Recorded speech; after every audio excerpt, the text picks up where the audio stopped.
Selamat pagi, Ibu Bapak, Opung, dan saudara-saudaraku yang baik di dalam Tuhan.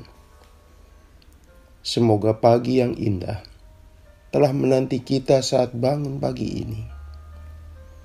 Firman Tuhan yang kita renungkan, Efesus 5 ayat 2. Dan hiduplah di dalam kasih, sebagaimana Kristus Yesus juga telah mengasihi kamu dan telah menyerahkan dirinya untuk kita sebagai persembahan dan korban yang harum bagi Allah.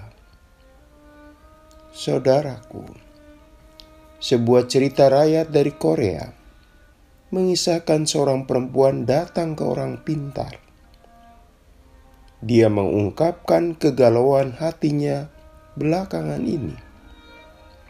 Pasalnya, suaminya sepulang dari medan perang berubah perangai dan kepribadiannya. Cepat marah, terlihat murung, dan penyendiri.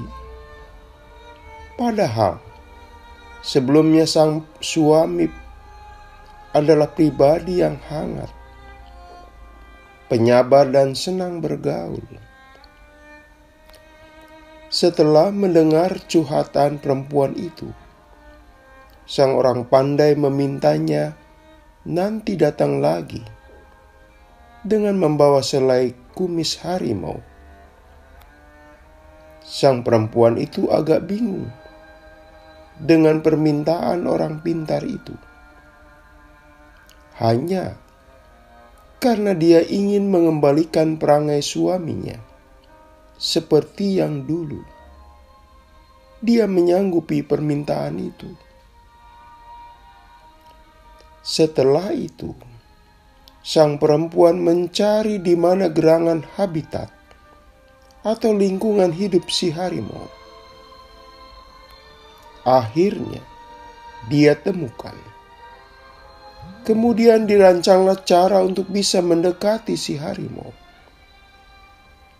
Hari berganti hari, dengan segala rasa takut dia membuat harimau mengenali kehadirannya, sekaligus berupaya agar si harimau tak mengancam hidupnya. Berhasil, saudaraku. Lama-kelamaan si harimau tidak merasa asing dengan perempuan itu. Bahkan, si harimau merasa senang tengkuknya dibelai oleh perempuan itu. Sampai puncaknya, si perempuan mencabut selai kumisnya. Segera, si perempuan itu mengunjungi kembali rumah orang pandai itu. Diserahkannya selai kumis hasil perjuangannya. Orang pintar menerimanya, lalu membakarnya dan berkata, "Ibu, sekarang pulanglah."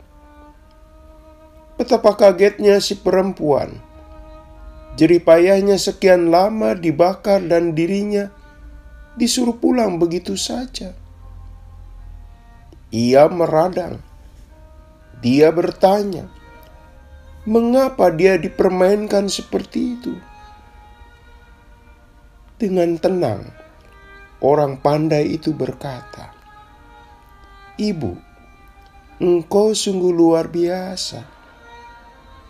Ibu mampu menaklukkan hati harimau, binatang buas. Maka, pulanglah. Ibu pun pasti mampu menaklukkan hati suami tersayang."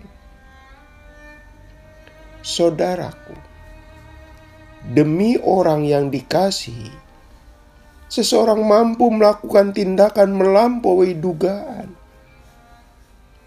Tindakan sulit bisa dikerjakan, bahkan harus berkorban sekalipun. Bukan hanya pada kisah tadi saja, melainkan dalam kenyataan sesungguhnya dapat kita temui. Lebih dulu, kita melihat firman Tuhan yang menyatakan Kristus yang telah menyerahkan dirinya. Penderitaan dan kesengsaraan disalibkan bukan jalan mudah. Sampai-sampai Kristus sendiri berkata, "Ya Bapa, jikalau sekiranya mungkin, biarlah cawan ini lalu daripadaku." Jadi, jalan salib itu bukan jalan yang mudah, tapi dia jalani karena kehendak Bapanya. Kehendak Bapa tidak lain dan tidak bukan semata-mata cinta kasih-Nya yang maha agung.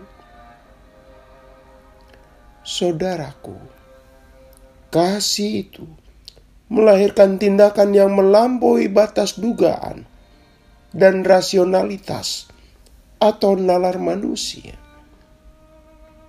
Seperti yang dilakukan juga oleh seorang anak berusia 7 tahun. Namanya Sinta Murni. Sampai tidak bisa bersekolah lantaran anak belia itu sendirian merawat ibunya yang janda. Ibunya yang mengalami depresi sehingga menjadi orang dalam gangguan jiwa. Jelas, cinta kasih anak belia itu membuahkan perbuatan mengagumkan. Bercermin pada firman Tuhan, isinya mengandung ajakan pula buat Anda, saya, dan orang beriman. Ajakan agar kita hidup dalam kasih. Sebab lantaran kasihlah manusia mengecap hal-hal yang mengagumkan. Pertama-tama, cinta kasih Allah yang indah. Selanjutnya, cinta kasih yang diwujudkan oleh orang yang beriman kepadanya dengan landasan cinta. Mari kita berdoa. Tuhan Yesus, tuntunlah kami terus berbuat kasih, terlebih buat mereka yang berarti dalam hidup kami. Dalam nama Tuhan Yesus kami berdoa. Amin. Selamat pagi saudaraku.